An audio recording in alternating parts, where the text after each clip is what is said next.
Today, we're looking at Thursday, September 12th, and we're going to pick up and do more poetry type things. Let's see, click, did. If you're playing along at home, you have homework. You're going to make sure you get it from me. Make sure you make this entry into your table of contents. Make sure you've made both those entries into your table of contents. Bellwork, freeze the screen, read that, make sure you do it. Now you're going to have a little bit tough time because you can't see objects in my room, so you get to choose one of those things. Those are the objects you get to choose from. If not, then, we'll be dead next time. We did that already. And the poem from yesterday. Now we can take a look at this part. We've already gone through and covered it, so we can do the speedy version. I'll go through and give you guys the quick read through. Then I'm going to have you guys tell me the evidence from yesterday that you guys found as to the gender, the job, and stuff like that. Remember how it was before she came? The picks and shovels dropped beside the door. The sink piled high. The meals any old time. Our jackets where we flung them on the floor. The mud tracked in. Clutter on the shelves. None of us shaved, more than halfway clean. Just 7 old hiccups. Just 7 old bachelors living by ourselves. Those were the days, if you know what I mean. Step 1, evidence as to the gender of the speaker. Cool, son. Okay, it says before she came. That's good, but girls talk about other girls too. Need more evidence than just that, because it could be a chick, bad mouthing another chick. Yes, cool, son. None of us shaved and halfway clean, just 7 old bachelors living by ourselves. And what's a bachelor? Bachelor is an unmarried man. Nicely done. And you remember what an unmarried chick is called? Bachelorette. Nice done. So the bachelorette comes in. And then the none of us shaved. So if he's unshaved, what does he have growing on the face? Beard. Yeah, a little Duck Dynasty action going on there. That's the best I can get from some Duck Dynasty. And then the job. What evidence we have of the career path? Schultz?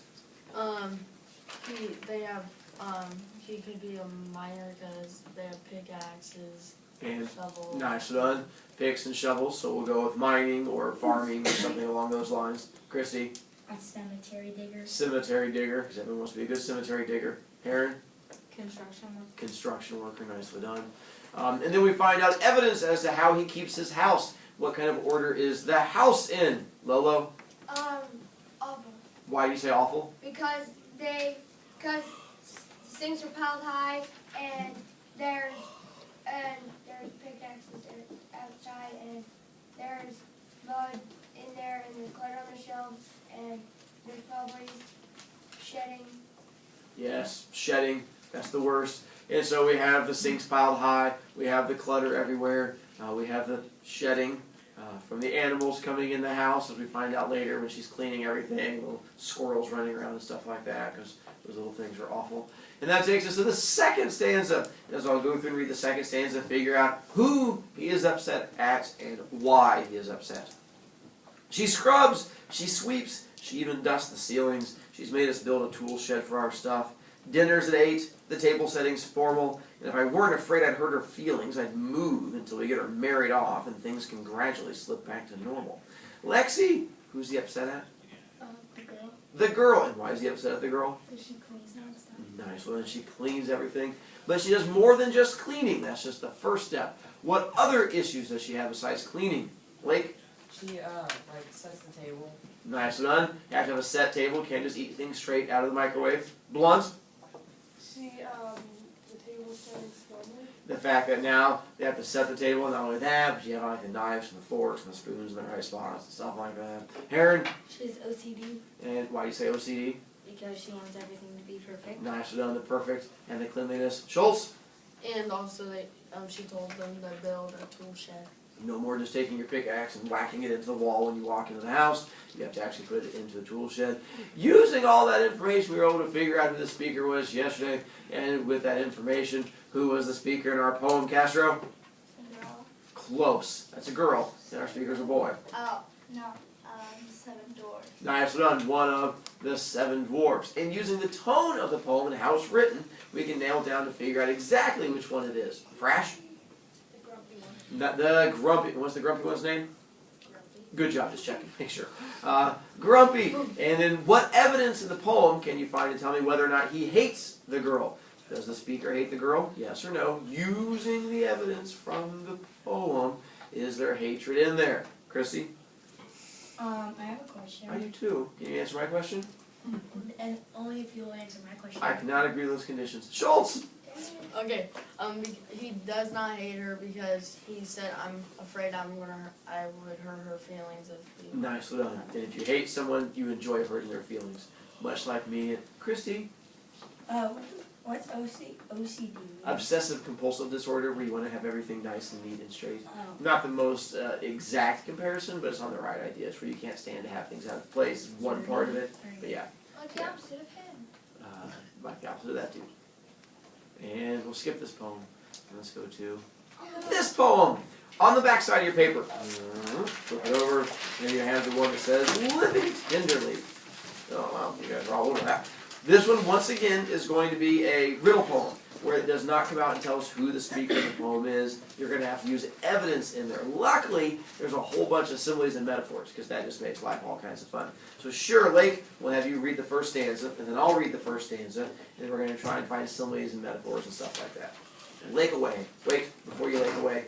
I can hear math coming in. Math. What? Yes. Good job. Go for it, Lake. My body a rounded stone with a pattern of smooth seams. My head a short snake, retractive project. My legs come out of their sleeves or shrink within, and so does my chin. My eyelids are quick clamps. Nicely done. My body a rounded stone with a pattern of smooth seams. My head a short snake, retractive, projective. My legs come out of their sleeves or shrink within, and so does my chin.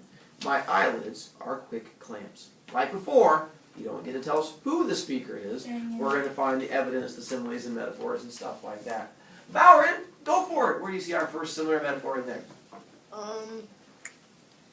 My body a rounded stone with patterns of smooth seams. Similar metaphor. Metaphor. Comparing what two things? The body and smooth streams. Close.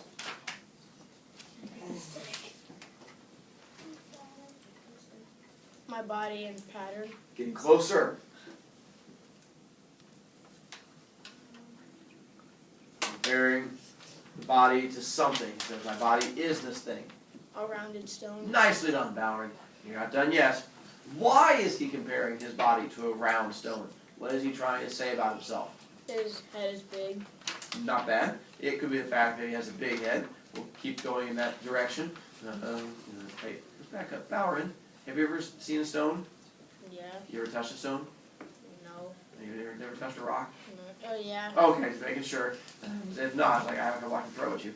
And you have a stone, and then his body. Why is he comparing his body to a stone? It's hard. Nicely done, Bowrin. Because he's trying to tell us that his body is rock hard, like my abs is exactly how his body is. So it's a rough estimation of what his body might look like. And then the other part that you got to, it says a pattern of smooth seams. Do you guys know what a seam is? If his body has smooth seams. Lolo? It's seam is where it's connected, like the seams of something. The seams of something. Well, no, wait, hold on. The seams of like a bed sheet. Nicely done. Whereas where you have two things that get sewn together, get connected, like a soccer ball would have seams on it, or football, baseball. Seams are where those two edges come together. So he's saying his body is hard, like my abs, and then it has these seams that go all over it, like my abs. And they're all the exact same things, or at least that's what I keep dreaming about. Next, similar metaphor, Nelson. Yes, there is one. I agree. Metaphor. Where? My body. Wait. Hey, you can't steal his. He already took that one. It was also in front of you. You can look there My too. head. Oh. Yes? My head. A short snake. Similar metaphor. Metaphor. Good job, my head, a short snake. Now to figure out why these things are being compared so we can help out Nelson, we have to know what these two words mean. Retractive, projective. Brat? Retractive means to go in. Nice. Projective means to go out. If you have a mechanical pencil, as Brat has nicely said, If you have projective, you click on the back, clicky, clicky, clicky, it is projecting out of your pencil. And then, if you click the end of it and then push it against something, it retracts. Project, project, project, project, project, retract, project, retract. Fun game. Which is where you guys usually end up losing your pens. Because you go, retract, project, retract, project, retract, it's gone. It's the same thing. So, using the idea, what does that tell us about his head? What does his head do, Vanessa? Wait, no. Nelson, I forgot I'm still picking on you. If it says my head is a short snake, retracted, projective, what does that mean his head can do? Retract And? and project. So what can his head do? Put that in English. Some kids are slow. Go in and out. Nicely done, Nelson. His head, watch this. Whoop. His head can go in and out, just like that. From that same area, it says, my legs come out of their sleeves or shrink within, and so does my chin. What other information? It's not a simile or metaphor. It's just telling you what his other body parts can do. And what other amazing things can his body parts do for our? Because they're saying his body parts do the same thing as his head. And what can his head do?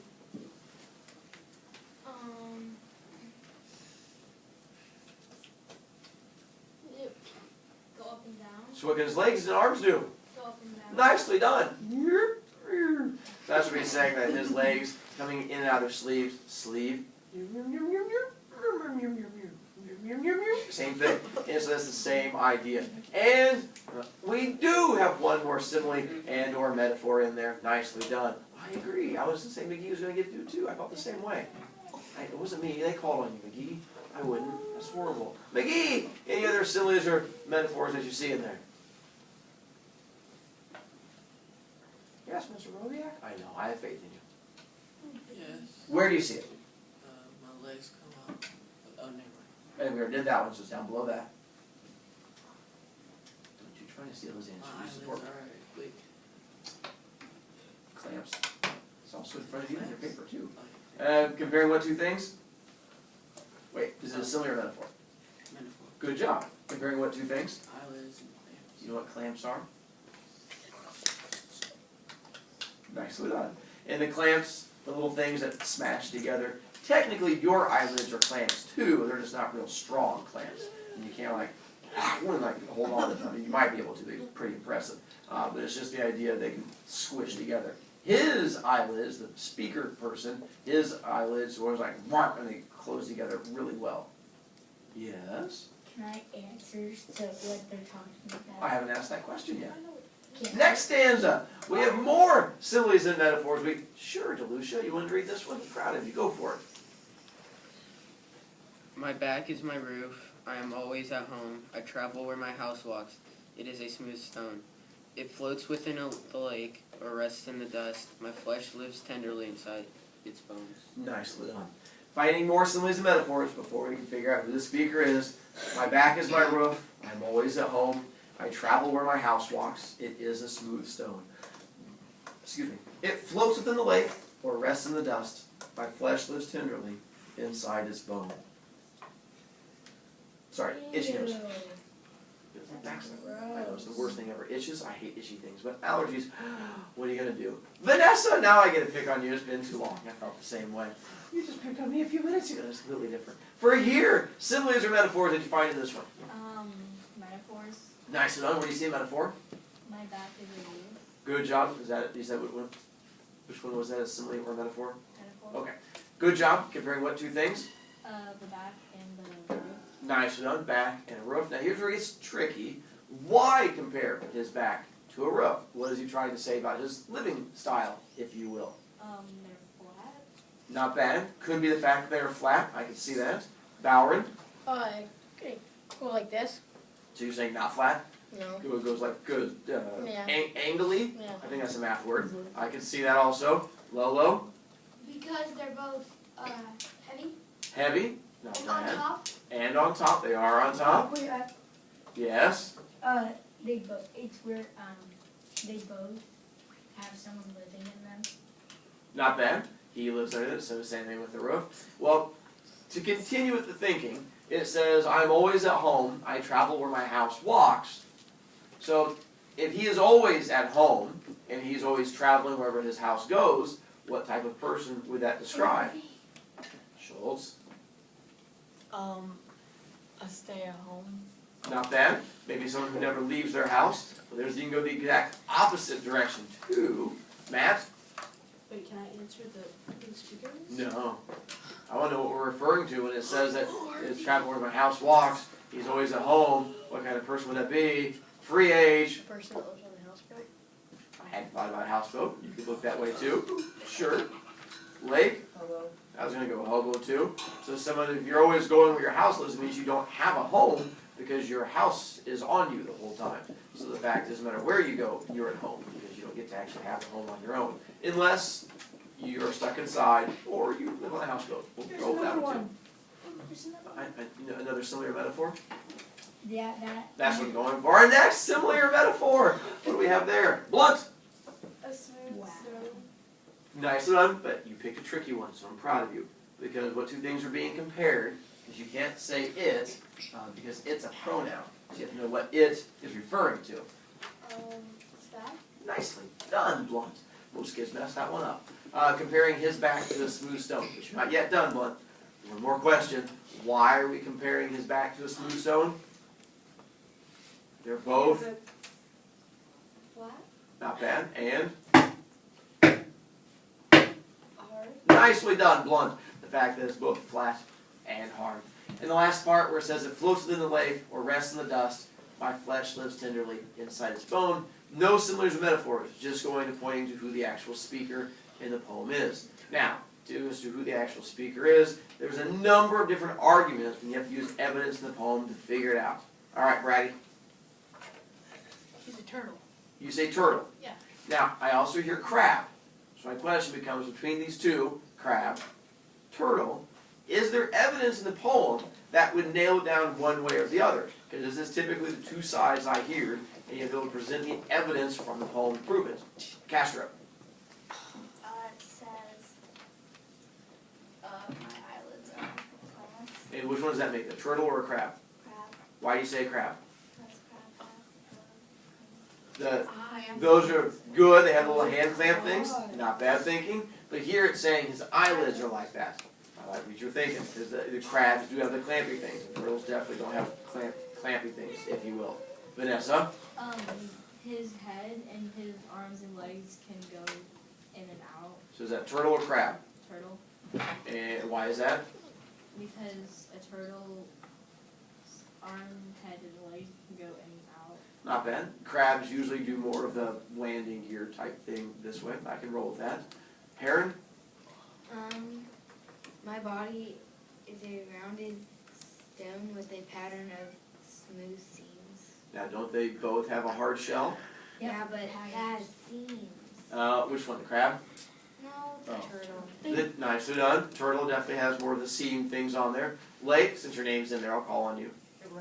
Rest in the dust, like crabs live in like salt water or freshwater sometimes. Nicely done. They live more in the sand, and turtles, you can have the ones that crawl on the dusty, landy areas. Brady?